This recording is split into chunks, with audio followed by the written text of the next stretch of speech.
इंट्रोस्पैक्शन तो कर लीए भी साडी प्रॉब्लम कित्थे आ। जे प्रॉब्लम हैगी आ तो उहदा सल्यूशन भी लभ्या जाऊ। तो जे असीं कहने आ सिर्फ असीं लोपा पुच्छी करनी आ, प्रॉब्लम लभनी नहीं है, तो वो समा बहुता दूर नहीं है।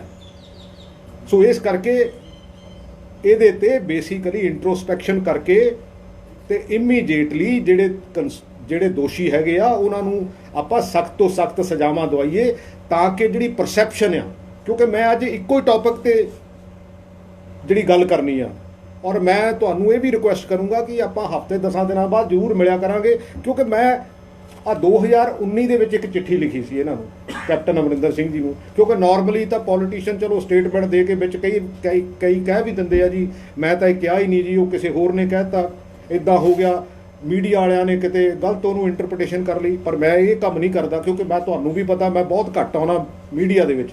ਲੇਕਿਨ ਆ 2019 ਦੇ ਵਿੱਚ ਮੈਂ ਇਹਨਾਂ ਨੂੰ ਚਿੱਠੀ ਲਿਖੀ ਸੀ ਔਰ ਇਹਦੇ ਵਿੱਚ ਕਿਹਾ ਸੀ ਵੀ ਆਪਾਂ ਆਹ ਚੀਜ਼ਾਂ ਕਰ ਲਈਏ, ਕਿਉਂਕਿ ਇੱਕ ਸੀਐਮ ਦੇ ਲੈਵਲ ਤੇ ਜੇ ਆਰਡੀਐਫ ਦੇ ਪੈਸੇ ਆ ਗਏ ਉਹ ਡਿਸਟ੍ਰੀਬਿਊਟ ਹੋ ਗਏ, ਜੇ ਅਸੀਂ ਗੂਠਾ ਲਾ ਲਿਆ ਉਹ ਸ਼ਹਿਰਾਂ ਨੂੰ ਦੇ ਦਿੱਤਾ। ਦਿਸ ਇਜ਼ ਨਾਟ, ਕਿਉਂਕਿ ਐਟਲੀਸਟ ਕੈਪਟਨ ਅਮਰਿੰਦਰ ਸਿੰਘ ਵਰਗੇ ਐਡਮਿਨਿਸਟ੍ਰੇਟਰ ਤੋਂ ਇਹ ਗੱਲਾਂ ਜਿਹੜੀਆਂ ਆਸ ਨਹੀਂ ਕੀਤੀਆਂ ਜਾ ਸਕਦੀਆਂ, ਲੇਕਿਨ ਜਿਹੜੀਆਂ ਹੋ ਰਹੀਆਂ। ਔਰ ਕਿਉਂਕਿ ਇਸ ਗੱਲ ਨਾਲ ਮੈਨੂੰ ਲੱਗਦਾ ਲਗਭਗ ਬਾਕੀ ਐਮਐਲਏ ਵੀ ਹੋ ਸਕਦਾ ਸਹਿਮਤ ਹੋਣਗੇ, ਜੇ ਨਹੀਂ, ਕਿਉਂਕਿ ਦੇਖੋ ਗਵਰਨਮੈਂਟ ਨੂੰ ਫਿਰ ਡਿਫੈਂਡ ਕਰਨ, ਖੁੱਲ੍ਹ ਕੇ ਡਿਫੈਂਡ ਕਰਨ, ਫਿਰ ਘੁੱਟੇ ਜਾਂ ਪਿਛਲੇ ਸਮਿਆਂ 'ਚੋਂ ਕਿਉਂ। ਮੈਂ ਤਾਂ ਜਿਹੜੇ ਕਹਿੰਦੇ ਵੀ ਆ ਨਾ, ਮੈਂ ਤਾਂ ਕਹਿੰਦਾ ਕਿ ਆਪਾਂ ਇਸ਼ੂ ਬੇਸ ਰੱਖੀਏ, ਆਪਾਂ ਇਸ਼ੂ ਦੇ ਪਹਿਰਾ ਦਈਏ, ਨਾ ਕਿ ਕਿਉਂਕਿ ਬੰਦੇ ਅਲਟੀਮੇਟਲੀ ਮੈਟਰ ਨਹੀਂ ਕਰਦੇ ਹੁੰਦੇ, ਮੈਟਰ ਤਾਂ ਇਸ਼ੂ ਕਰਦਾ ਕਿ ਇਸ਼ੂ ਕੀ ਹੈਗਾ, ਅਸੀਂ ਉਹਨੂੰ ਫਿਕਸ ਕਿੱਦਾਂ ਕਰਨਾ ਤੇ ਆਪਣੀ ਪਰਸੈਪਸ਼ਨ ਨੂੰ ਬੈਟਰ ਕਿਵੇਂ ਕਰਨਾ।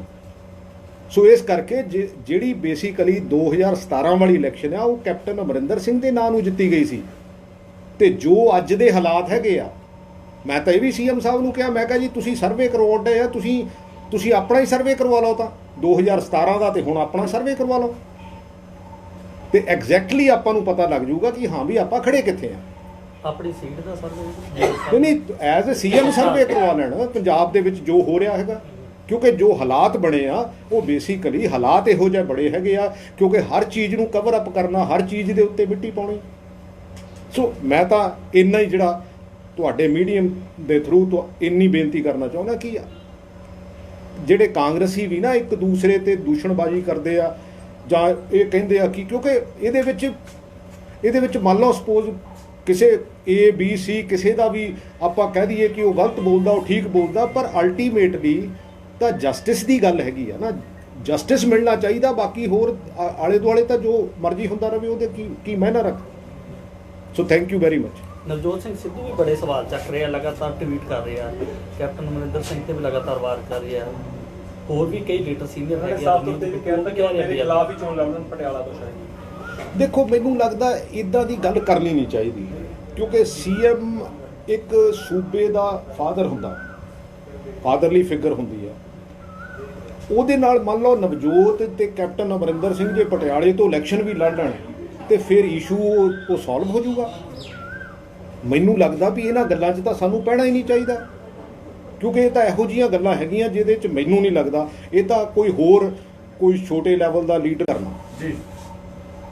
ਇੱਕ ਹੈਗਾ ਕਿ ਪਿਛਲੇ ਪਾਸੇ ਹੋਇਆ ਕਿ ਇਹ ਸਿਚੁਏਸ਼ਨ ਇੱਦਾਂ ਦੀ ਬਣੀ ਕਿਉਂ, ਕਿਉਂਕਿ ਆਉਣ ਵਾਲੇ ਸਮੇਂ ਦੇ ਵਿੱਚ ਤਾਂ ਬੇਸਿਕਲੀ ਜੋ ਉੱਥੇ ਐਕਸਪਰਟਸ ਹੈਗੇ ਆ, ਕਿਉਂਕਿ 2 ਜੱਜਸ ਵੀ ਉੱਥੇ ਬੈਠੇ ਸੀਗੇ, ਬਾਕੀ ਵੀ ਹੋਰ ਲੀਗਲ ਟੀਮ ਸੀਗੀ, ਕਿ ਜੋ ਇਹਦੇ ਵਿੱਚ ਰੈਮਡੀ ਹੈਗੀ ਆ ਇਹ ਠੀਕ ਆ ਵੀ ਜਿਹੜੀ ਜਿਸ ਗੱਲ ਦੀ ਜਿਹੜਾ ਜਿਹਨੇ ਐਪਲੀਕੈਂਟ ਸੀਗਾ ਜਿਹਨੇ ਉਸ ਗੱਲ ਦੀ ਪ੍ਰੇਅਰ ਵੀ ਨਹੀਂ ਕੀਤੀ ਉਦੋਂ ਗਾਂ ਵੀ ਇਹ ਜੱਜਮੈਂਟ ਦਿੱਤੀ ਗਈ ਹੈਗੀ ਆ, ਉਹ ਤਾਂ ਬੇਸਿਕਲੀ ਉਹ ਤਾਂ ਇੱਕ ਲੀਗਲ ਪ੍ਰੋਸੈਸ ਹੈਗਾ। But at the same time ਸਾਨੂੰ ਇਮੀਡੀਏਟਲੀ ਮੈਨੂੰ ਜਿੰਨੀ ਕੁ ਗੱਲ ਸਮਝ ਹੈਗੀ ਆ, ਕਿਉਂਕਿ ਥੋੜ੍ਹਾ ਬਹੁਤਾ ਮੈਂ ਪੁਲਿਸ ਦੇ ਵਿੱਚ ਵੀ ਕੰਮ ਕੀਤਾ, ਵੀ ਇਹਦੇ ਵਿੱਚ ਫੇਰ ਇਨਵੈਸਟੀਗੇਸ਼ਨ ਕਰਕੇ ਤੇ ਸਾਨੂੰ ਇਮੀਡੀਏਟਲੀ ਦੁਬਾਰਾ ਚਲਾਨ ਜਿਹੜਾ ਆ ਔਰ ਜਿਹੜੇ ਬਾਕੀ ਇਸ਼ੂਜ਼ ਹੈਗੇ ਆ ਉਹਨੂੰ ਕਿਸੇ ਤਰ੍ਹਾਂ ਵੀ ਜਿੱਥੇ ਵੀ ਉਹ ਚੈਲੰਜ ਹੋ ਸਕਦਾ ਹੋਵੇ ਉਹਨੂੰ ਕਰਨਾ ਚਾਹੀਦਾ। ਪਰ ਜਿਹੜੇ ਚਲਾਨ ਆਪਣੇ 3 ਸਾਲ ਬਾਅਦ ਹੈ, ਬਰਗਾੜੀ ਦਾ ਮੇਨ ਮਸਲਾ ਸੀ, ਉਸ ਨੂੰ ਲੈ ਕੇ ਖਟੜਾ ਕਮੇਟੀ ਜਿਹੜੀ ਬਣੀ ਸੀ ਉਹਨਾਂ ਨੇ ਜਿਹੜਾ ਚਲਾਨ ਫਾਈਨਲ ਕੀਤਾ ਸੀ ਜਨਵਰੀ ਦੇ ਵਿੱਚ, ਇਸੇ ਹਾਈ ਕੋਰਟ ਨੇ ਉਸ ਚਲਾਨ ਨੂੰ ਖਾਰਜ ਕਰਤਾ ਸੀ। ਇਹ ਵੀ ਕਹਿ ਦਿੱਤਾ ਸੀ ਕਿ ਖੱਟੜਾ ਕਮੇਟੀ ਨੂੰ ਵੀ ਹਟਾਓ, ਨਵੀਂ ਚਲਾਨ ਨੂੰ ਖਾਰਜ ਨਹੀਂ ਕੀਤਾ ਸੀ, ਸਿਰਫ ਖੱਟੜੇ ਨੂੰ ਕਿਹਾ ਸੀ ਵੀ ਇਹਨੂੰ ਇਨਵੈਸਟੀਗੇਸ਼ਨ ਜਿਹੜੀ ਹੈ ਉਹ ਸਾਰੀ ਇਨਵੈਸਟੀਗੇਸ਼ਨ ਨੂੰ ਕਿਹਾ ਸੀ ਹਟ ਕੇ ਕਰੋ ਨਵੇਂ ਸਿਰੇ ਤੋਂ, ਤੇ ਜਿਹੜੀ ਸੀਬੀਆਈ ਦੀ ਇਨਵੈਸਟੀਗੇਸ਼ਨ ਹੈ ਉਸ ਨੂੰ ਨਾਲ ਜੋੜ ਕੇ ਕਰੋ। ਔਰ ਉਹ ਮਾਮਲੇ ਨੂੰ ਲੈ ਕੇ ਹਜੇ ਤੱਕ ਕੈਪਟਨ ਸਰਕਾਰ 4 ਮਹੀਨੇ ਹੋ ਚੁੱਕੇ ਨੇ, ਉਸ ਆਰਡਰ ਨੂੰ ਇਹ ਅੱਜ ਵੀ ਇਹ ਗੱਲ ਹੋਈ ਆ, ਲੇਕਿਨ ਉਹ ਬੇਸਿਕਲੀ ਚਲਾਨ ਨਹੀਂ ਡਿਸਮਿਸ ਕੀਤਾ ਗਿਆ ਸੀ, ਉਹ ਬੇਸਿਕਲੀ ਖੱਟੜੇ ਨੂੰ ਉਸ ਉਹਦੇ ਤੋਂ ਲਾਭੇ ਕੀਤਾ ਗਿਆ ਸੀ ਵੀ ਇਹ ਇਹਦਾ ਚੀਫ ਨਹੀਂ ਹੋਊਗਾ। ਤੇ ਜਿਹੜੀ ਬਾਕੀ, ਕਿਉਂਕਿ ਇਨਵੈਸਟੀਗੇਸ਼ਨ ਤਾਂ ਆਲਮੋਸਟ ਪੂਰੀ ਆ, ਡਾਕੂਮੈਂਟ ਸੀਬੀਆਈ ਤੋਂ ਆਉਣੇ ਸੀ, ਜਿਹੜੇ ਡਾਕੂਮੈਂਟ ਸੀਬੀਆਈ ਤੋਂ ਵਾਪਸ ਆਏ ਹੈਗੇ ਆ, ਅਲਟੀਮੇਟਲੀ ਉਹਨਾਂ ਨੂੰ ਕੋਰਲੇਟ ਕਰਕੇ ਜੋ ਵੀ ਉਹਦੇ ਵਿੱਚ ਊਣਤਾਈਆਂ ਜਾਂ ਜੋ ਵੀ ਇਹ ਪੰਜਾਬ ਪੁਲਿਸ ਉਹਦੇ ਵਿੱਚ ਕਹਿਣਾ ਚਾਹੁੰਦੀ ਆ ਉਹਨੂੰ ਚਲਾਨ ਦੇਣਾ ਚਾਹੀਦਾ, ਤਾਂ ਕਿ ਜਿਹੜੇ ਬੇਅਦਬੀ ਦੇ ਦੋਸ਼ੀ ਹੈਗੇ ਆ ਉਹਨਾਂ ਨੂੰ ਜਿਹੜੀ ਸਜ਼ਾ ਹੋ ਸਕੇ। ਜਿਸ ਤਰ੍ਹਾਂ ਕੁਮਾਰ ਵਿਜੇ ਪ੍ਰਤਾਪ ਨੇ 3 ਸਾਲ ਆਤੇ, ਉਹਨਾਂ 2018 'ਚ ਜ਼ਿੰਮੇਵਾਰੀ ਦਿੱਤੀ ਗਈ ਸੀ, 4 ਆਫੀਸਰ ਮੈਦਾਨ ਛੱਡ ਕੇ ਭੱਜ ਗਏ। ਕੁਮਾਰ ਵਿਜੇ ਪ੍ਰਤਾਪ ਨੇ 9 ਚਲਾਨ ਪੇਸ਼ ਕੀਤੇ, 10ਵਾਂ ਉਹਨਾਂ ਕਰਨਾ ਸੀ, ਲੇਕਿਨ 15 ਦਿਨ ਦੇ ਵਿੱਚ ਨਹੀਂ ਕੀਤਾ। ਉਹਨਾਂ ਚਿਰ ਨੂੰ ਹਾਈ ਕੋਰਟ ਨੇ ਰਿਪੋਰਟ ਉਹਨਾਂ ਦੀ ਇੰਟਰਨੈਸ਼ਨਲ ਲੈਵਲ ਦੀ ਖਾਰਜ ਕਰ ਦਿੱਤੀ। ਲੱਗਦਾ ਕਿ 10ਵਾਂ ਚਲਾਨ ਪੇਸ਼ ਕਰਨ ਤੋਂ ਰੋਕਿਆ ਗਿਆ, ਜਾਂ ਇਹ ਹੋ ਸਕਦਾ ਜਿਹੜਾ ਆਫੀਸਰ 3 ਸਾਲਾਂ ਦੇ ਵਿੱਚ ਜਾਂਚ ਨਹੀਂ ਕਰ ਸਕਿਆ ਪੂਰੀ, 10ਵਾਂ ਚਲਾਨ ਨਹੀਂ ਪੇਸ਼ ਕਰ ਗਿਆ, ਉਹ ਹੁਣ ਜਿਹੜੀ ਨਵੀਂ ਐਸਆਈਟੀ ਬਣੂਗੀ ਉਹ 6 ਮਹੀਨੇ 'ਚ ਕਿਵੇਂ ਰਿਪੋਰਟ ਦੇ ਦੇਗੀ? ਨਹੀਂ ਦੇਖੋ, ਗੱਲ ਬੜੀ ਕਲੀਅਰ ਹੈਗੀ ਆ ਕਿ ਉਹ ਜਿਹੜੀ ਸਿੱਟ ਸੀ, ਆਲ ਦੋ ਗਵਰਨਮੈਂਟ ਦੀ ਉਹਦੇ ਵਿੱਚ ਕੋਈ ਡਾਇਰੈਕਟਲੀ ਇੰਟਰਫੀਰੈਂਸ ਨਹੀਂ ਹੋਣੀ ਚਾਹੀਦੀ, but at the same time ਅਸੀਂ ਇਹ ਵੀ ਨਹੀਂ ਕਹਿ ਸਕਦੇ ਵੀ ਜੇ ਸਿੱਟ ਦੇ 2 ਜਾਂ 3 ਮੈਂਬਰ ਜਿਹੜੇ ਆ ਉਹ ਸਿੱਟ ਤੋਂ, ਉਹ ਇਨਵੈਸਟੀਗੇਸ਼ਨ ਤੋਂ ਹੀ ਸਾਈਡ ਤੇ ਹੋ ਗਏ। Ultimately somebody has to take responsibility. ਇਹ ਤਾਂ ਨਹੀਂ ਹੈਗਾ ਕਿ ਅਸੀਂ ਉਸ ਰਿਸਪੌਂਸਿਬਿਲਿਟੀ ਤੋਂ, ਮੈਂ ਤਾਂ ਤੁਹਾਨੂੰ ਐਗਜ਼ਾਮਪਲ ਕੋਟ ਕੀਤੀ ਆ ਵੀ ਮੰਨ ਲਓ ਸਪੋਜ਼ ਮੈਂ ਇੰਡੀਵਿਜੂਅਲੀ ਚੰਗਾ ਵੀ ਖੇਡਦਾ, but at the same time ਜੇ ਮੇਰੀ ਟੀਮ ਹਾਰਦੀ ਆ ਤਾਂ ਮੈਨੂੰ ਉਹਦੀ ਜ਼ਿੰਮੇਵਾਰੀ ਤਾਂ ਲੈਣੀ ਪਊਗੀ। ਇਹ ਤਾਂ ਹੈ ਨਹੀਂਗਾ ਕਿ ਮੈਂ ਕਹਾਂ ਵੀ ਮੈਂ ਜ਼ਿੰਮੇਵਾਰੀ ਨਹੀਂ ਲੈਂਦਾ, ਤੇ ਕੈਪਟਨ ਅਮਰਿੰਦਰ ਸਿੰਘ ਜੀ ਨੂੰ ਇਸ ਗੱਲ ਦੀ ਜ਼ਿੰਮੇਵਾਰੀ ਲੈਣੀ ਚਾਹੀਦੀ ਆ ਬੀਇੰਗ ਏ ਹੋਮ ਮਿਨਿਸਟਰ। ਐਮਐਲਏ ਸਾਹਿਬ, ਤੁਹਾਨੂੰ ਲੱਗਦਾ ਕਿੱਥੇ ਨੈਗਲੀਜੈਂਸ ਹੋਇਆ, ਕਿੱਥੇ ਆ ਲੀਗਲ ਟੀਮ ਤੋਂ ਕੋਈ ਕਮੀ ਰਹਿ ਗਈ ਜਾਂ ਫਿਰ ਸਿੱਟ ਦੇ ਲੈਵਲ ਤੇ ਕੋਈ ਕਮੀ ਰਹਿ ਗਈ? ਕਿਉਂਕਿ ਇਸ ਤਰੀਕੇ ਨਾਲ ਸਿੱਟ ਦੀ ਰਿਪੋਰਟ ਦੇਖੋ, ਮੈਂ ਤਾਂ ਬੜੀ ਕਲੀਅਰ ਆ, ਪਿਛਲੀ ਵਾਰੀ ਰਵੀ ਸਿੱਧੂ ਨੂੰ ਏਸੀ ਕੈਪਟਨ ਅਮਰਿੰਦਰ ਸਿੰਘ ਨੇ ਫੜ ਕੇ ਅੰਦਰ ਦਿੱਤਾ ਸੀ, ਤੇ ਪਰਸੈਪਸ਼ਨ ਬੜੀ ਕਲੀਅਰ ਸੀ। ਜਦੋਂ ਮਾਨੀ ਨਾ ਹੋਵੇ, ਜਦੋਂ ਇਸ ਗੱਲ ਦਾ ਮਾਨੀ ਨਾ ਹੋਵੇ ਵੀ ਇਹਨੂੰ ਠੰਡੇ ਬਸਤੇ 'ਚ ਇਹਨੂੰ ਇੱਧਰ ਨੂੰ ਤੋੜ ਲਓ, ਕਿਉਂਕਿ 4 ਸਾਲ, 4.25 ਸਾਲ ਹੋ ਗਏ, ਅਸੀਂ ਲੋਕਾਂ ਦੇ ਵਿੱਚ ਜਾਣਾ, ਅਸੀਂ ਉਸ ਗੱਲ ਨੂੰ ਕਿਸ ਤਰ੍ਹਾਂ ਡਿਫੈਂਡ ਕਰਾਂਗੇ ਕਿ ਹਾਂ ਵੀ, ਔਰ ਜਿਹੜੇ ਮਿਨਿਸਟਰਸ ਹੈਗੇ ਆ, ਮਿਨਿਸਟਰਸ ਨੂੰ ਇਹ ਵੀ ਕਿਹਾ ਗਿਆ ਵੀ ਜਿਹੜਾ ਨਹੀਂ ਦਿਲ ਕਰਦਾ ਉਹ ਰਿਜ਼ਾਈਨ ਕਰ ਦੇਵੇ, ਬਟ ਮਿਨਿਸਟਰਾਂ ਕੋਲ ਡਿਫੈਂਡ ਕਰਨ ਲਈ ਉਹ ਕੀ ਕਹਿਣ ਜਾ ਕੇ ਲੋਕਾਂ ਦੇ ਵਿੱਚ। ਅਗਰ ਅੱਜ ਇਹ ਗੱਲ ਹੋਈ ਹੈ ਕਿ ਡਿਫੈਂਡ ਕਿਵੇਂ ਕਰਨਾ ਹੈਗਾ, ਕਿਉਂਕਿ ਇਹ ਚਰਚਾਵਾਂ ਕੈਬਨਿਟ ਦੇ ਵਿੱਚ ਵੀ ਹੋਈਆਂ ਸੀ ਕਿ ਤੁਸੀਂ ਡਿਫੈਂਡ ਨਹੀਂ ਕਰ ਰਹੇ ਹੈਗੇ, ਵਿਰੋਧੀ ਸਵਾਲ ਖੜੇ ਕਰ ਰਹੇ ਨੇ, ਤੁਹਾਡੇ ਵੱਲੋਂ ਉਹਨਾਂ ਨੂੰ ਕੋਈ ਜਵਾਬ ਨਹੀਂ ਦਿੱਤਾ ਜਾ ਰਿਹਾ। ਤਾਂ ਹੁਣ ਕੀ ਵਿਧਾਇਕਾਂ ਨੂੰ ਇਹ ਵੀ ਕਿਹਾ ਕਿ ਤੁਸੀਂ ਡਿਫੈਂਡ ਕਿਵੇਂ ਕਰਨਾ? ਨਹੀਂ, ਅਸੀਂ ਬੇਸਿਕਲੀ ਦੇਖੋ, ਮੈਂ ਸਭ ਤੋਂ ਪਹਿਲੀ ਗੱਲ ਇਹ ਕਹੀ ਆ, ਅਕਾਲੀ ਦਲ ਇਹਦੀਆਂ ਬਹੁਤੀਆਂ ਖੁਸ਼ੀਆਂ ਨਾ ਮਨਾਵੇ, ਕਿਉਂਕਿ ਅਕਾਲੀ ਦਲ ਦੇ ਸਮੇਂ ਦੇ ਵਿੱਚ ਹੋਇਆ, ਔਰ ਮੈਂ ਉਦੋਂ ਇਹ ਗੱਲ ਇਹਨਾਂ ਨੂੰ ਕਹੀ ਵੀ ਸੀ ਵੀ ਤੁਸੀਂ ਕੇਸ ਹੈਸੀਅਤ ਦੇ ਵਿੱਚ ਜਿਹੜਾ ਇਹ ਸੌਦਾ ਸਾਧ ਹੈ, ਇਹਨੂੰ ਕੇਸ ਹੈਸੀਅਤ ਦੇ ਵਿੱਚ ਤੁਸੀਂ ਮਾਫੀਨਾਮਾ ਦੇ ਰਹੇ ਹੋ। ਤੇ ਇਹਨਾਂ ਨੇ ਉਦੋਂ ਵੀ ਮੇਰੀ ਗੱਲ, ਕਿਉਂਕਿ ਮੈਂ ਉਦੋਂ ਉੱਥੇ ਸੀਗਾ, ਮੈਂ ਇਹ ਗੱਲ ਕਹੀ ਸੀ ਕਿ ਇਹ ਤੁਸੀਂ ਇਹ ਗਲਤ ਜਿਹੜੀ ਰੀਤ ਹੈ ਇਹ ਪਾ ਰਹੇ ਹੋ, ਤੇ ਇਹ 2 ਧਾਰੀ ਤਲਵਾਰ ਆ। ਤੇ ਮੈਨੂੰ ਉੱਥੇ ਇਹ ਕਿਹਾ ਗਿਆ ਸੀ ਵੀ ਹਾਂ ਵੀ ਤੂੰ ਤਾਂ ਨੈਗੇਟਿਵ ਗੱਲ ਕਰਦਾ। ਮੈਂ ਨੈਗੇਟਿਵ ਗੱਲ ਤਾਂ ਮੈਂ ਕਦੀ ਕਰਦਾ ਨਹੀਂ ਹੈ, ਮੈਂ ਤਾਂ ਬਹੁਤ ਘੱਟ ਗੱਲ ਕਰਦਾ। ਤੇ ਮੈਂ ਕਹਿੰਦਾ ਮੇਰੀ ਗੱਲ ਤਾਂ ਸੁਣ ਲਓ। ਮੈਂ ਹੁਣ ਵੀ ਇਹ ਗੱਲ, ਆਹ ਜਿਹੜੀ ਚਿੱਠੀ ਆ 2019 ਦੇ ਵਿੱਚ ਮੈਂ ਕੈਪਟਨ ਅਮਰਿੰਦਰ ਸਿੰਘ ਨੂੰ ਲਿਖੀ ਸੀ, ਪਰ ਮੈਨੂੰ ਮਹੀਨਾ 1.5 ਮਹੀਨਾ ਇਹਨਾਂ ਨੇ ਟਾਈਮ ਵੀ ਨਹੀਂ ਦਿੱਤਾ। ਤੇ ਜਦੋਂ ਇਹਨਾਂ ਦੇ ਆਫਿਸ ਤੋਂ ਲੀਕ ਹੋ ਗਈ, ਫਿਰ ਮੇਰੇ ਕਹਿਣ ਦਾ ਮਤਲਬ ਆਪ ਤਾਂ ਇਨਡਿਸਪਲਿਨ ਕ੍ਰੀਏਟ ਕਰਦੇ ਆ। ਅੱਛਾ, ਇਹ ਕਹਿੰਦੇ ਆ ਕਿ ਤੁਸੀਂ ਪਬਲਿਕ ਦੇ ਵਿੱਚ ਨਾ ਜਾਓ, ਤੁਸੀਂ ਮੀਡੀਆ 'ਚ ਨਾ ਜਾਓ। ਅੱਜ ਵੀ ਗੱਲ ਹੋਈ ਆ, ਮੈਂ ਮੀਡੀਆ ਦੇ ਵਿੱਚ ਤੁਹਾਨੂੰ ਵੀ, otherwise as a hockey player ਤਾਂ ਤੁਸੀਂ ਮੈਨੂੰ ਲਗਭਗ ਸਾਰੇ ਹੀ ਆਪਾਂ ਮਿਲਦੇ ਰਹਿੰਦੇ ਆ, ਪਰ ਮੈਂ ਬਹੁਤ ਘੱਟ ਆਉਣਾ। ਇਸ ਕਰਕੇ ਆਉਣਾ ਵੀ ਯਾਰ ਹਰ ਗੱਲ ਮੀਡੀਆ 'ਚ ਨਹੀਂ ਦਿੱਤੀ ਜਾ ਸਕਦੀ, ਬਟ ਜਦੋਂ ਤੁਸੀਂ ਇਨਡਿਸਪਲਿਨ ਕ੍ਰੀਏਟ ਕਰੋਗੇ ਤਾਂ ਫਿਰ ਅਲਟੀਮੇਟਲੀ ਤੇ ਲੋਕੀ ਤਾਂ ਜਾਣਗੇ। ਐਮਐਲਏ ਸਾਹਿਬ, ਹਮੇਸ਼ਾ 2019 ਦੀ ਜਿਹੜੀ ਲੈਟਰ ਲਿਖਿਆ ਜਵਾਬ ਮਿਲਿਆ ਨਹੀਂ, ਇਹਦੇ ਵਿੱਚ ਤਾਂ ਬੇਸਿਕਲੀ ਬਾਕੀ ਹੋਰ ਵੀ ਇਸ਼ੂ ਹੈਗੇ ਆ, ਪਾਵਰ ਪਰਚੇਜ਼ ਦਾ ਹੈਗਾ, ਮਾਈਨਿੰਗ ਦਾ ਹੈਗਾ, ਬਟ ਗੁਰੂ ਸਾਹਿਬ ਦੀ ਬੇਅਦਬੀ ਨੂੰ ਲੈ ਕੇ ਬਿਲਕੁਲ। ਔਰ ਮੈਂ ਅਦਰਵਾਈਜ਼ ਵੀ ਬੈਠ ਕੇ ਮੈਂ ਕਿਹਾ ਜੀ ਅਸਲੀ ਗੱਲ ਹੈ, ਇਹਦੀ ਜੜ ਨੂੰ ਫੜ ਲਈਏ, ਤੇ ਇਹਦੀ ਜੜ ਨੂੰ ਫੜ ਕੇ ਤੇ ਆਪਾਂ ਜਿਹੜੇ ਮੈਂ ਅਸਲੀ ਗੱਲ ਹੈ, ਮੈਂ ਕੋਈ ਹਾਰਡ ਐਂਡ ਫਾਸਟ ਬਹੁਤਾ ਕਿਸੇ ਵੀ ਬੇਸਿਕਲੀ ਧਰਮ ਦੇ ਨਾਲ ਵੀ ਮੇਰਾ ਕੋਈ ਬਹੁਤ ਹਾਰਡ ਐਂਡ ਫਾਸਟ ਲਗਾ ਨਹੀਂ ਹੈ। ਮੈਂ ਕਹਿੰਦਾ ਜਿਹੜਾ ਇਨਸਾਨ ਚੰਗਾ ਹੁੰਦਾ ਉਹ ਕਿਸੇ ਧਰਮ ਦਾ ਹੋਵੇ, ਕਿਸੇ ਜਾਤ ਦਾ ਹੋਵੇ, ਮੈਂ ਤਾਂ ਸਪੋਰਟਸਮੈਨ ਹਾਂ। ਲੇਕਿਨ ਐਟ ਦਾ ਸੇਮ ਟਾਈਮ ਜਿਹਨੇ ਗਲਤੀ ਕੀਤੀ ਆ, ਜਿੰਨੀ ਗਲਤੀ ਹੋਈ ਆ, ਉਹਨੂੰ ਉਨੀ ਸਜ਼ਾ ਮਿਲ ਜਾਵੇ। ਬੇਸਿਕਲੀ ਸਟੇਟ ਦਾ ਤਾਂ ਇਹ ਹੀ ਰੋਲ ਹੁੰਦਾ। ਪ੍ਰਗਟ ਜੀ, ਜਿਵੇਂ ਤੁਸੀਂ ਕਿਹਾ ਕਿ 2 ਜੱਜ ਵੀ ਉੱਥੇ ਬੈਠੇ ਸੀਗੇ, ਕੀ ਲੀਗਲ ਟੀਮ ਜੋ ਹੈ ਉਸ ਦੇ ਵਿੱਚ ਬਦਲਾਅ ਦੀ ਗੱਲ ਕੀਤੀ ਗਈ ਹੈ ਤੇ ਫਾਸਟ ਟਰੈਕ ਕੋਰਟ ਦੇ ਵਿੱਚ ਮਾਮਲਾ ਚਲਾਉਣ ਦੀ ਗੱਲ ਚੱਲ ਰਹੀ ਹੈ? ਕਾਫੀ ਵਿਧਾਇਕ ਬਾਹਰ ਆ ਕੇ ਕਹਿ ਰਹੇ ਨੇ ਕੀ ਹੁਣ ਉਹ ਤਰੀਕਾ ਹੋਏਗਾ ਜਾਂ ਇੰਨੇ ਟਾਈਮ 'ਚ ਨਹੀਂ ਹੋਇਆ ਤਾਂ ਦੇਖੋ ਅਲਟੀਮੇਟਲੀ ਜੇ ਚੈਲੰਜ ਹੋਊਗੀ ਤਾਂ ਉਹ ਸੁਪਰੀਮ ਕੋਰਟ 'ਚ ਹੋਊਗੀ। ਉਹਦੇ ਵਿੱਚ ਫਾਸਟ ਟਰੈਕ ਤਾਂ ਕਿਉਂਕਿ ਉੱਥੇ ਵੀ ਕੋਵਿਡ, ਬੇਸਿਕਲੀ ਕੋਵਿਡ ਕਰਕੇ ਲਗਭਗ ਕੋਰਟਸ ਵੀ ਸਾਰੀਆਂ ਬੰਦ ਹੈਗੀਆਂ। ਕਹਿੰਦੇ ਐਸਆਈਟੀ ਵੀ ਨਵੀਂ ਬਣਾਉਣ ਵਾਸਤੇ ਕਈ ਸਾਰੇ ਮੈਂਬਰਾਂ ਨੇ ਮਨਾ ਕਰਤਾ, ਕਈ ਸਾਰੇ ਅਫਸਰ ਕਹਿ ਰਹੇ ਕਿ ਅਸੀਂ ਇਸ ਮਸਲੇ 'ਚ ਨਹੀਂ ਬਣਾ ਸਕਦੇ। ਨਹੀਂ, ਇਹ ਤਾਂ basically as a home minister, as a DGP, as a home secretary ਇਹਨਾਂ ਨੂੰ ਬੇਸਿਕਲੀ ਦੇਖੋ, ਮੈਂ ਤਾਂ ਹਮੇਸ਼ਾ ਇੱਕ ਗੱਲ ਕਹਿੰਦਾ, ਮੈਂ ਦੇਖੋ ਥੋੜੀ ਨੌਕਰੀ ਵੀ ਕੀਤੀ ਆ, ਮੈਂ ਕਹਿੰਦਾ ਇਨਸਾਫ ਦੇ ਦਈਏ ਆਪਾਂ। ਮੈਂ ਨਹੀਂ ਕਹਿੰਦਾ ਵੀ ਕਿਸੇ ਨੂੰ ਫਾਹੇ ਲਾ ਦਿਓ, ਕਿਸੇ ਨੂੰ ਐ ਕਰ ਦਿਓ, ਕਿਸੇ ਨੂੰ ਐ ਕਰ ਦਿਓ। ਜਿਹਦਾ ਜਿੰਨਾ ਰੋਲ ਹੈਗਾ ਉਹਨਾਂ ਰੋਲ ਉਹਦਾ ਤੁਸੀਂ ਆਇਡੈਂਟੀਫਾਈ ਕਰਕੇ, ਇਨਵੈਸਟੀਗੇਸ਼ਨ ਕਰਕੇ ਪੁੱਟ ਇਨ ਦਾ ਕੋਰਟ ਕਿ ਹਾਂ ਵੀ ਉਹਨੂੰ ਜਿੰਨੀ ਕੋਰਟ ਸਮਝੂਗੀ, ਉਹਦੀਆਂ ਗਵਾਹੀਆਂ ਹੋਣੀਆਂ, ਉਹਦੇ ਟਰਾਇਲ ਹੋਣੇ ਆ, ਉਹਨੂੰ ਉਨੀ ਸਜ਼ਾ ਮਿਲ ਜਾਊਗੀ। ਕਿਉਂਕਿ ਪੋਲੀਟੀਕਲ ਬੰਦੇ ਨੂੰ ਤਾਂ ਦੇਖੋ ਐਂਡ ਆਫ ਦਾ ਡੇ ਅਕਾਲੀ ਦਲ ਇਸ ਤੋਂ ਮੁਨਕਰ ਨਹੀਂ ਹੋ ਸਕਦਾ ਵੀ ਹਾਂ ਵੀ ਇਹ ਸਾਡੇ ਸਮੇਂ 'ਚ ਨਹੀਂ ਹੋਈ, ਔਰ ਇਹ ਅਸੀਂ ਵੀ ਇਹਦੇ ਤੋਂ ਮੁਨਕਰ ਨਹੀਂ ਹੋ ਸਕਦੇ ਵੀ ਅਸੀਂ 4.25 ਸਾਲ ਦੇ ਵਿੱਚ ਲਗਭਗ ਉੱਥੇ ਹੀ ਖੜੇ ਆ। ਕਿਉਂਕਿ ਰਿਐਲਿਟੀ ਸਾਨੂੰ ਫੇਸ ਕਰਨੀ ਪਊਗੀ। ਜੇ ਰਿਐਲਿਟੀ ਫੇਸ ਨਹੀਂ ਕਰਾਂਗੇ ਆ ਕਰੋਨਾ ਵਾਲਾ ਹਾਲ ਹੋਊਗਾ। ਕਿਉਂਕਿ ਲੱਗਦਾ ਕਿ ਅਗਰ 22 ਤੱਕ ਨਹੀਂ ਇਨਸਾਫ ਹੋਇਆ ਤਾਂ ਕਾਂਗਰਸ ਨੂੰ ਨੁਕਸਾਨ ਹੋਏਗਾ, ਕਿਉਂਕਿ ਕੁਝ ਲੀਡਰ ਕਹਿ ਰਹੇ ਪਿੰਡਾਂ 'ਚ ਵੜ ਚੁੱਕੇ ਨਹੀਂ ਕਿਸਾਨ ਬੇਸਿਕਲੀ ਸਾਨੂੰ ਨੁਕਸਾਨ ਤਾਂ ਆਲਰੇਡੀ ਹੋ ਗਿਆ, ਪਰ ਇਹਦੇ ਤੋਂ ਅਸੀਂ ਕਿੱਦਾਂ ਉੱਭਰਨਾ। ਕਿਉਂਕਿ ਮੈਂ ਤਾਂ ਹਮੇਸ਼ਾ ਇੱਕੋ ਗੱਲ ਕਹਿਣਾ ਕਿ ਯਾਰ ਦੇਸ਼ ਦੀ ਸਮੱਸਿਆ ਇਹ ਹੋਈ ਆ ਕਿ ਹੌਲੀ ਆਪਾਂ ਸਭ ਨੂੰ ਸਾਹਮਣੇ ਸਾਰਿਆਂ ਦੇ ਹੈਗਾ ਕਿ ਬੀਜੇਪੀ ਕਰ ਕੀ ਰਹੀ ਆ, ਔਰ ਇਹਦੇ ਵਿੱਚ ਥਰੂ ਆਊਟ ਕੰਟਰੀ ਜੇ ਕੋਈ ਗਲੂ ਦਾ ਕੰਮ ਕਰ ਸਕਦੀ ਤੇ ਉਹ ਕਾਂਗਰਸ ਕਰ ਸਕਦੀ। ਇਸ ਕਰਕੇ ਸਾਡੀ ਪੰਜਾਬ ਨੂੰ ਵੀ ਬਚਾਉਣ ਦੀ ਜ਼ਰੂਰਤ ਆ ਤੇ ਸਾਨੂੰ ਹਿੰਦੁਸਤਾਨ ਨੂੰ ਵੀ ਬਚਾਉਣ ਦੀ ਜ਼ਰੂਰਤ ਹੈ। ਐਮਐਲਏ ਸਾਹਿਬ ਹਮੇਸ਼ਾ ਜਦੋਂ ਵੀ ਕੋਈ ਸੰਕਟ ਆਉਂਦਾ ਹੈ ਕਾਂਗਰਸ ਦੇ ਵਿੱਚ ਜਾਂ ਕੈਪਟਨ ਅਮਰਿੰਦਰ ਸਿੰਘ ਦੇ ਸਵਾਲ ਖੜੇ ਹੁੰਦੇ ਨੇ, ਲੰਚ ਡਿਪਲੋਮੈਸੀ ਕਰਕੇ, ਡਿਨਰ ਡਿਪਲੋਮੈਸੀ ਕਰਕੇ ਕੈਪਟਨ ਅਮਰਿੰਦਰ ਸਿੰਘ ਨੂੰ ਸਾਥ ਦਿੰਦੇ ਨੇ। ਇਸ ਵਾਰ ਵੀ ਲੱਗਦਾ ਕਿ ਇਹ ਲੰਚ ਡਿਪਲੋਮੈਸੀ, ਡਿਨਰ ਡਿਪਲੋਮੈਸੀ ਕੰਮ ਆਊਗੀ ਜਾਂ ਵਿਧਾਇਕ ਹੁਣ ਸਟੈਂਡ ਲੈ ਕੇ ਖੜਨਗੇ? ਨਹੀਂ, ਆਈ ਡੋਂਟ ਥਿੰਕ ਸੋ। ਦੇਖੋ ਜਾਂ ਤਾਂ ਜਿਹੜੇ ਵਿਧਾਇਕ ਆ ਜਾਂ ਜਿਹੜੇ ਮੰਤਰੀ ਹੈਗੇ ਆ ਉਹ ਓਪਨਲੀ ਕਹਿਣ ਵੀ ਇਹ ਠੀਕ ਹੋਇਆ ਹੈਗਾ, ਡਿਫੈਂਡ ਕਰਨ। ਮੈਂ ਕਹਿੰਦਾ ਕਿਸੇ ਬੰਦੇ ਨੂੰ ਇਸ਼ੂ ਇਹਦੇ 'ਚ ਨਾ ਬਣਾਓ।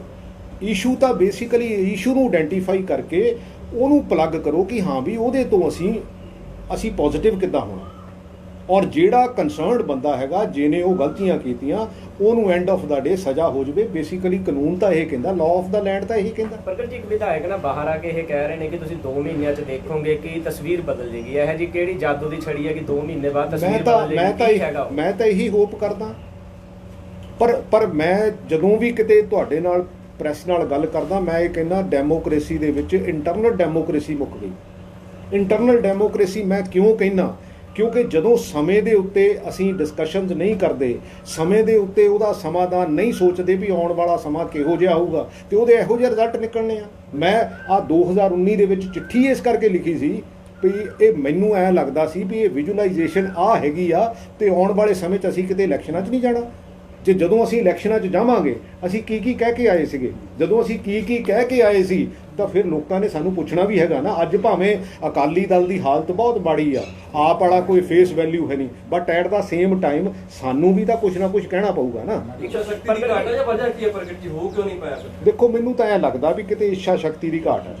ਪ੍ਰਗਟ ਜੀ, ਫਰਕ ਕੀ ਹੈਗਾ? ਵਿਧਾਇਕ ਵੀ ਇਹੀ ਮੰਗ ਕਰ ਰਹੇ ਨੇ, ਨਵਜੋਤ ਸਿੰਘ ਸਿੱਧੂ ਵੀ ਲਗਾਤਾਰ ਇਹੀ ਬੇਅਦਬੀ ਤੇ ਗੋਲੀकांड ਜਿਹੜਾ ਮਾਮਲਾ ਉਹਨੂੰ ਲੈ ਕੇ ਦੋਸ਼ੀਆਂ ਨੂੰ ਸਜ਼ਾ ਦਿਵਾਉਣ ਦੀ ਮੰਗ ਕਰ ਰਹੇ ਨੇ। ਉਹਨਾਂ ਨੇ ਵਿਧਾਨ ਸਭਾ ਦੇ ਵਿੱਚ ਝੋਲੀ ਤੱਕ ਕੱਢੀ, ਗੋਡਿਆਂ ਤੇ ਭਾਰ ਬਹਿ ਕੇ, ਤੇ ਉਸ ਚੀਜ਼ ਨੂੰ ਹੋਰ ਤਰੀਕੇ ਨਾਲ ਡਾਇਵਰਟ ਕੀਤਾ ਜਾ ਰਿਹਾ। ਤੇ ਫਰਕ ਕੀ ਹੈਗਾ? ਬਾਕੀ ਵਿਧਾਇਕ ਵੀ ਉਹੀ ਮੰਗ ਕਰ ਰਹੇ ਹਨ, ਜਦਕਿ ਨਵਜੋਤ ਸਿੰਘ ਸਿੱਧੂ ਨੂੰ ਹੁਣ ਸਾਰੇ ਟਾਰਗੇਟ ਕਰ ਰਹੇ ਨੇ। ਕਿਵੇਂ ਦੇਖਦੇ ਹੋ? ਮੈਂ ਤਾਂ ਕਹਿੰਦਾ ਦੇਖੋ ਬਿਲਕੁਲ ਟਾਰਗੇਟ ਨਹੀਂ ਕਰਨਾ ਚਾਹੀਦਾ, ਉਹ ਇੱਕ ਸੈਕੰਡਰੀ ਚੀਜ਼ ਹੈਗੀ ਆ। ਨਵਜੋਤ ਸਿੱਧੂ ਮੇਰਾ ਦੋਸਤ ਹੈਗਾ, ਮੈਂ ਕਦੋਂ ਕਹਿੰਦਾ ਨਹੀਂ ਹੈਗਾ, but at the same time ਜੇ ਕੋਈ ਉਹ ਵੀ ਗਲਤ ਗੱਲ ਕਰਦਾ ਮੈਂ ਉਹਨੂੰ ਵੀ ਕਹਿੰਦਾ ਹੁੰਦਾ।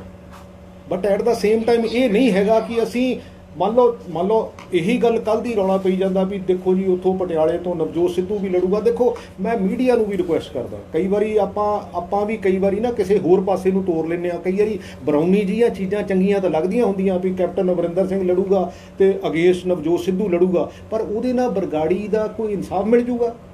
ਉਹਦੇ ਨਾਲ ਜੋ ਹੋਇਆ, ਬੇਅਦਬੀਆਂ ਹੋਈਆਂ, ਉਹਦਾ ਇਨਸਾਫ ਮਿਲ ਜੂਗਾ ਸਾਨੂੰ? ਉਹਨਾਂ ਨੂੰ ਮੈਂ ਨਹੀਂ ਕਹਿੰਦਾ, ਮੈਂ ਕਹਿੰਦਾ ਬਿਲਕੁਲ ਉੱਦਾਂ ਦੇ ਬਰਾਉਨੀ ਪੁਆਇੰਟ ਜਿਹੜੇ ਆ ਬੇਸਿਕਲੀ ਪਬਲਿਕ ਚਾਹੁੰਦੇ ਨਹੀਂ ਚਾਹੀਦੇ। ਸਾਡਾ ਇਸ਼ੂ ਤਾਂ ਇਹ ਆ, ਅੱਛਾ ਉਹਦੇ ਤੋਂ ਬਾਅਦ ਕੌਣ ਕੀ ਕਰਦਾ, ਕੌਣ ਕੀ ਨਹੀਂ ਕਰਦਾ, ਕਿਹਦੀ ਕੀ ਪਰਫਾਰਮੈਂਸ ਆ, ਕਿਹਦੀ ਕੀ ਪਰਫਾਰਮੈਂਸ ਆ, ਤੇ ਉਹਦਾ ਆਪਣੇ ਆਪ ਹੀ ਪਤਾ ਲੱਗ ਜਾਣਾ। ਮੈਂ ਤਾਂ ਪ੍ਰੋਫੈਸ਼ਨਲ ਦੁਨੀਆ 'ਚੋਂ ਆਇਆ, ਜਿੰਨਾ ਚਿਰ ਹਾਕੀ ਠੋਕ ਵਜਾ ਕੇ ਖੇਡੀ ਆ ਉਨਾ ਚਿਰ ਹੀ ਲੋਕ ਐਕਸੈਪਟ ਕਰਦੇ ਆ, ਉਨਾ ਚਿਰ ਹੀ ਤੁਹਾਡੇ ਟੀਮਮੇਟ ਐਕਸੈਪਟ ਕਰਦੇ ਆ, ਉਨਾ ਚਿਰ ਹੀ ਹਰ ਬੰਦਾ ਐਕਸੈਪਟ ਕਰਦਾ। ਉਹਦੇ ਤੋਂ ਬਾਅਦ ਕੋਈ ਐਕਸੈਪਟ ਨਹੀਂ ਕਰਦਾ। ਇਹ ਨਹੀਂ ਹੁੰਦਾ ਕਿ ਕਿਸੇ ਨੂੰ ਲੰਗੜਾ ਘੋੜਾ ਨਹੀਂ ਚਾਹੀਦਾ ਹੁੰਦਾ। ਤੁਹਾਡਾ ਕੈਪਟਨ ਕਮਜ਼ੋਰ ਹੋ ਗਿਆ। ਮੈਂ ਕਦੋਂ ਨਹੀਂ ਕਹਿੰਦਾ, ਕਿਉਂਕਿ ਜਿਹੜੇ 4.25 ਸਾਲ ਦੀ ਕਾਰਗੁਜ਼ਾਰੀ ਆ, ਜਿਹੜੀ 2002 ਤੋਂ ਲੈ ਕੇ 2007 ਦੀ ਪਰਫਾਰਮੈਂਸ ਆ, ਲੋਕਾਂ ਨੇ 2017 ਦੇ ਵਿੱਚ ਉਹ ਕੈਪਟਨ ਦੇਖ ਕੇ ਵੋਟਾਂ ਪਾਈਆਂ ਸੀਗੀਆਂ, ਪਰ ਉਹ ਕੈਪਟਨ ਨਹੀਂ ਹੈਗਾ। ਪ੍ਰਗਟ ਜੀ, ਜਿਵੇਂ SYL ਦਾ ਮਾਮਲਾ ਥੋੜਾ ਪਿੱਛੇ ਜਾਈਏ ਤਾਂ ਇੰਨੀ ਲੰਬੇ ਟਾਈਮ ਤੋਂ ਜਿਹੜਾ ਉਹ ਲਟਕਿਆ ਹੋਇਆ, ਇਸੇ ਤਰੀਕੇ ਨਾਲ ਤੁਹਾਨੂੰ ਲੱਗਦਾ ਹੈ ਕਿ ਬੇਅਦਬੀ ਜਾਂ ਫਿਰ ਜਿਹੜਾ ਬਰਗਾੜੀ ਕਾਂਡ ਹੈ, ਜਿਹੜੇ ਮਾਮਲੇ ਨੇ ਖਾਸ ਕਰਕੇ, ਉਹ ਵੀ ਇਸ ਤਰੀਕੇ ਨਾਲ ਇੱਕ ਪੋਲੀਟਿਕਲ ਮੈਂ ਕਹਿੰਦਾ ਇੱਕ ਮੈਂ ਕਹਿੰਦਾ ਲੀਗਲ ਪ੍ਰੋਬਲਮ ਹੋ ਜਵੇ ਤਾਂ ਅਲੱਗ ਗੱਲ ਆ, ਬਟ ਸਾਨੂੰ ਐਫਰਟਸ ਦੂਰੋਂ ਕੀ ਲੱਗਦੇ ਆ? ਦੂਰੋਂ ਇਹ ਲੱਗਦਾ ਸਾਨੂੰ ਹਰ ਬੰਦਾ ਪਿੰਡਾਂ ਦੇ ਵਿੱਚ ਇਹ ਕਹਿੰਦਾ ਵੀ ਤੁਸੀਂ ਕੈਪਟਨ ਅਮਰਿੰਦਰ ਸਿੰਘ ਤੇ ਬਾਦਲ ਪਰਿਵਾਰ ਰਲੇ ਹੋਏ ਆ। ਸਾਨੂੰ ਲੋਕੀ ਕੁਐਸਚਨ ਕਰਦੇ ਆ। ਪਰਸੈਪਸ਼ਨ ਤੋੜਨੀ ਕਿਹਨੇ ਆ? ਪਰਸੈਪਸ਼ਨ ਤਾਂ ਇਹਨਾਂ ਨੇ ਤੋੜਨੀ ਹੈਗੀ, ਸਰਕਾਰ ਨੇ ਤੋੜਨੀ ਆ। ਅਸੀਂ ਲੋਕਾਂ 'ਚ ਅਸੀਂ ਮੰਨ ਲਓ ਕਹਿਣਾ ਵੀ ਹੋਵੇ ਤਾਂ ਅਸੀਂ ਕੀ ਕਹੀਏ? ਅੱਛਾ, ਤੁਹਾਨੂੰ ਲੱਗਦਾ ਕਿ ਪ੍ਰਗਟ ਸਿੰਘ ਵੀ ਨੂੰ ਡਰ ਸਤਾ ਰਿਹਾ ਹੈਗਾ ਕਿ ਜਿਹੜਾ 2017 ਚ ਅਕਾਲੀ ਦਲ ਨੂੰ ਆਪੋਜੀਸ਼ਨ ਦਾ ਅਹੁਦਾ ਵੀ ਨਹੀਂ ਮਿਲਿਆ, ਕਿ ਤਾਂ ਉਹੀ ਹਾਲ ਤੁਹਾਡਾ ਨਾ 2022 ਦੇ ਵਿੱਚ ਹੋ ਜਾਵੇ? ਦੇਖੋ ਉਹ ਤਾਂ ਆਉਣ ਵਾਲਾ ਸਮਾਂ ਦੱਸੂਗਾ, but at the same time ਮੈਨੂੰ ਐ ਲੱਗਦਾ ਹੁੰਦਾ ਕਿ ਜੋ ਤੁਸੀਂ ਬੈਸਟ ਪੋਸੀਬਲ ਕਰ ਸਕਦੇ ਹੋ ਉਹ ਕਰਨਾ ਚਾਹੀਦਾ, ਬਾਕੀ ਲੋਕਾਂ ਤੇ ਛੱਡ ਦੇਣਾ ਚਾਹੀਦਾ, ਕਿਉਂਕਿ ਅਲਟੀਮੇਟਲੀ ਤਾਂ ਲੋਕਾਂ ਦੀ ਕਚਹਿਰੀ 'ਚ ਜਾਣਾ ਕਿ ਲੋਕ ਕੀ ਸੋਚਦੇ ਆ। ਜੋ ਤੁਸੀਂ ਕਰ ਸਕਦੇ ਆ, ਮੈਂ ਨਹੀਂ ਕਹਿੰਦਾ। ਕਈ ਵਾਰੀ ਕੀ ਹੁੰਦਾ, ਕਈ ਵਾਰੀ ਇਹ ਵੀ ਹੁੰਦਾ ਵੀ ਸਾਡੇ ਕੋਲ ਮੰਨ ਲਓ ਫਾਈਨੈਂਸ਼ੀਅਲੀ ਸੋਰਸਸ ਉਹਨੇ ਨਹੀਂ ਹੈਗੇ, ਪਰ ਜਿਹੜੀ ਚੀਜ਼ ਕਰ ਸਕਦੇ ਉਹ ਤਾਂ ਕਰ ਲਈਏ ਨਾ। ਜਿਹੜਾ ਬੈਸਟ ਬ੍ਰੇਨ ਸੀ ਸਾਡੇ ਕੋਲ, ਕੈਪਟਨ ਅਮਰਿੰਦਰ ਸਿੰਘ ਬੇਸਿਕਲੀ ਵਧੀਆ ਬ੍ਰੇਨ ਪੰਜਾਬ ਦੇ ਵਿੱਚ ਹੈਗਾ, ਜਿਹੜਾ ਕਿ ਬਹੁਤ ਵਧੀਆ ਤਰੀਕੇ ਨਾਲ ਆਪਣੀ ਲਾਸਟ ਪਾਰੀ ਖੇਡ ਸਕਦਾ ਸੀ, but at the same time ਨਹੀਂ ਖੇਡਿਆ। ਉਹ ਤਾਂ 2022 ਚ ਵੀ ਤਿਆਰੀ ਕਰਕੇ ਉਹ ਚਲੋ 22 ਦੀ ਤਿਆਰੀ ਉਹ ਅਲੱਗ ਗੱਲ ਹੈਗੀ, ਉਹ ਜਦੋਂ ਸਮਾਂ ਆਊਗਾ ਉਦੋਂ ਦੇਖੂਗਾ। ਪਰ ਜੀ ਜਿਹੜੀ ਅਸਤੀਫੇ ਦੇਣੇ ਪਏ ਆ ਜਾਖੜ ਸਾਹਿਬ ਨੂੰ ਵੀ ਰੰਧਾਵਾ ਤੁਹਾਨੂੰ ਇਹ ਨਿਯੁਕਤੀ ਤੇ ਸ਼ੱਕ ਹੈਗਾ ਜਾਂ ਆਸ ਘੱਟ ਨਜ਼ਰ ਆਉਂਦੀ ਹੈ? ਦੇਖੋ ਉਹ ਤਾਂ ਅੰਦਰ ਜੋ ਹੋਇਆ ਹੋਊਗਾ, ਕਿਉਂਕਿ ਕੈਬਨਿਟ ਦੇ ਵਿੱਚ ਹੋਇਆ ਹੋਊਗਾ, ਉਹਦੇ ਬਾਰੇ ਮੈਨੂੰ ਬਹੁਤ ਜ਼ਿਆਦਾ ਨਹੀਂ ਪਤਾ, but at the same time ਅਸੀਂ ਪਰਫਾਰਮੈਂਸ ਬੇਸਿਕਲੀ ਮੈਨੂੰ ਤਾਂ ਐਂ ਵੀ ਲੱਗਦਾ ਹੁੰਦਾ। ਦੇਖੋ ਜੇ ਸਾਡੇ MLA ਕੋਈ ਮਾੜਾ ਕੰਮ ਕਰਦੇ ਆ, ਮੈਂ ਤਾਂ ਇੱਕ ਵਾਰੀ ਇਹ ਵੀ ਕਿਹਾ ਆ ਸੀ ਜਦੋਂ ਆ ਚਿੱਠੀ ਤੇ ਡਿਸਕਸ਼ਨ ਕਰਨ ਗਿਆ ਸੀ ਨਾ, ਤੇ ਮੈਂ ਤਾਂ ਇਹ ਵੀ ਕਿਹਾ ਸੀ ਵੀ ਜੇ ਸਾਡੇ 2-4 MLA ਜੇ ਮਾੜੇ ਹੈਗੇ ਆ, ਜੇ ਕੋਈ ਰੇਤਾ ਵੇਚਦੇ ਆ, ਕੋਈ ਮਾੜਾ ਕੰਮ ਕਰਦੇ, ਠੋਕ ਦਿਓ। ਕੌਣ ਕਹਿੰਦਾ ਨਾ ਠੋਕੋ? ਐਂਡ ਆਫ ਦਾ ਡੇ ਤਾਂ ਤੁਸੀਂ ਪਰਫਾਰਮੈਂਸ ਦੇਣੀ ਹੈਗੀ ਆ, ਐਂਡ ਪਰਫਾਰਮੈਂਸ ਦੇ ਵਿੱਚ ਜੇ ਤੁਸੀਂ ਕਹੋ ਵੀ ਮੈਂ ਉਹਨੂੰ ਵੀ ਕੁਝ ਨਹੀਂ ਕਹਿਣਾ, ਮੈਂ ਉਹਨੂੰ ਵੀ ਕੁਝ ਨਹੀਂ ਕਹਿਣਾ, ਮੈਂ ਉਹਨੂੰ ਵੀ ਕੁਝ ਨਹੀਂ ਕਹਿਣਾ, ਤੇ ਫਿਰ ਇਦਾਂ ਤਾਂ ਹੋਣਾ ਹੀ ਨਹੀਂ। ਮਤਲਬ ਰੇਤੇ ਵਾਲਾ ਕੰਮ ਚੱਲਦਾ ਰਿਹਾ ਤੁਹਾਡੇ ਨਾਲ? ਨਹੀਂ, ਰੇਤੇ ਵਾਲਾ ਹੁਣ 4 ਸਾਲਾਂ ਬਾਅਦ ਅਸੀਂ ਇੱਕ ਬੋਰਡ ਬਣਾਤਾ, ਤੇ ਫਿਰ ਬੋਰਡ ਬਣਾਉਣਾ ਕਾਹਦੇ ਲਈ ਸੀਗੀ? ਕਈ ਵਾਰੀ ਉਹ ਐਡਮਿਟੈਂਸ ਹੀ ਹੁੰਦੀ ਆ ਸਾਨੂੰ। ਕਿਹੜੇ 2-3 MLA ਨਹੀਂ ਜਿਹੜੇ ਮਰਜ਼ੀ ਹੁਣ ਮੈਂ ਤਾਂ ਪ੍ਰਗਟ ਸਿੰਘ ਜੀ ਲੱਗਦਾ ਕਿ ਹਾਈ ਕਮਾਂਡ ਨੂੰ ਇੰਟਰਵੀਨ ਕਰਨਾ ਚਾਹੀਦਾ ਹੁਣ, ਜਿਸ ਤਰ੍ਹਾਂ ਜਾਂ ਹਾਈ ਕਮਾਂਡ ਤੱਕ ਗੱਲ ਪਹੁੰਚ ਚੁੱਕੀ ਹੈ ਜੀ ਇਹ ਜਿਹੜਾ ਪਵਾੜਾ? ਦੇਖੋ ਹਾਈ ਕਮਾਂਡ ਦਾ ਕੀ ਕਸੂਰ ਹੈ ਇਹਦੇ ਵਿੱਚ? ਮੈਨੂੰ ਤਾਂ ਇੱਕ ਗੱਲ ਨਹੀਂ ਸਮਝ ਆਈ। ਜਦੋਂ ਸਾਡੇ MLA ਇੰਟਰਨਲ ਡੈਮੋਕ੍ਰੇਸੀ ਦੇ ਵਿੱਚ MLA ਨੂੰ ਕਹਿਣਾ ਚਾਹੀਦਾ, ਮਿਨਿਸਟਰਸ ਨੂੰ ਕਹਿਣਾ ਚਾਹੀਦਾ ਕਿ ਸਾਡੀ ਆਹ ਪ੍ਰੋਬਲਮ ਹੈ, we have to fix it up. ਜਦੋਂ ਅਸੀਂ ਨਹੀਂ ਇਕੱਠੇ ਹੋਵਾਂਗੇ, ਜਦੋਂ ਅਸੀਂ ਇਕੱਠੇ ਹੋ ਕੇ ਕਵਾਂਗੇ ਨਹੀਂ, ਤਾਂ ਫਿਰ ਹਾਈ ਕਮਾਂਡ ਕੀ ਕਰੂਗੀ? ਤਾਂ ਲੱਗਦਾ ਸਾਰਿਆਂ ਨੇ ਤੇ ਰੈਗੂਲਰ ਬੇਲ ਲੈ ਲਈ ਜੀ, ਜਿਹੜੇ ਇਸ ਮਸਲੇ ਦੇ ਵਿੱਚ ਆਏ, ਗੋਲੀ ਕਾਂਡ ਹੋਵੇ ਚਾਹੇ ਕੋਟਪੁਰਾ ਚਾਹੇ ਬਹਿਬਲ ਕਲਾਂ, ਸਰਕਾਰ ਦਾ ਨੀਚੇ ਇੰਨਾ ਜਿਗਰਾ ਹੈਗਾ ਕਿ ਉਹਨਾਂ ਨੂੰ ਫੜ ਲੈਣਗੇ। ਮੈਂ ਕਹਿੰਦਾ ਬੇਲ, ਚਲੋ ਬੇਲਾਂ ਹੁੰਦੀਆਂ ਹੀ ਆ, 302 ਦੇ ਕੇਸਾਂ 'ਚ ਵੀ ਬੇਲਾਂ ਹੁੰਦੀਆਂ, but at the same time ਉਹਨੂੰ ਲਾਅ ਦੇ ਦਾਇਰੇ 'ਚ ਲਿਆ ਕੇ ਤਾਂ ਉਹਦਾ ਟ੍ਰਾਇਲ ਕਰਾ ਕੇ ਤਾਂ ਉਹਦੀ ਬਣਦੀ ਸਜ਼ਾ ਤੱਕ ਸਰਕਾਰ ਨੂੰ ਐਫਰਟ ਕਰਨੇ ਚਾਹੀਦੇ ਆ। ਪਰ ਕਹਿੰਦੇ ਕਿਸੇ ਕੋਈ ਇੰਨੀ ਹਿੰਮਤ ਨਹੀਂ ਹੈਗੀ ਕਿ ਹੁਣ ਦੁਬਾਰਾ ਬਾਦਲ ਪਰਿਵਾਰ ਨੂੰ ਜਾਂ ਸਮੀਰ ਸੈਣੀ ਨੂੰ ਕੋਈ ਤਲਬ ਕਰ ਸਕੇ ਜੀ SIT ਤੋਂ। ਦੇਖੋ ਅਲਟੀਮੇਟਲੀ ਇਹ ਤਾਂ home minister is answerable, he has to answer it. ਠੀਕ ਹੈ।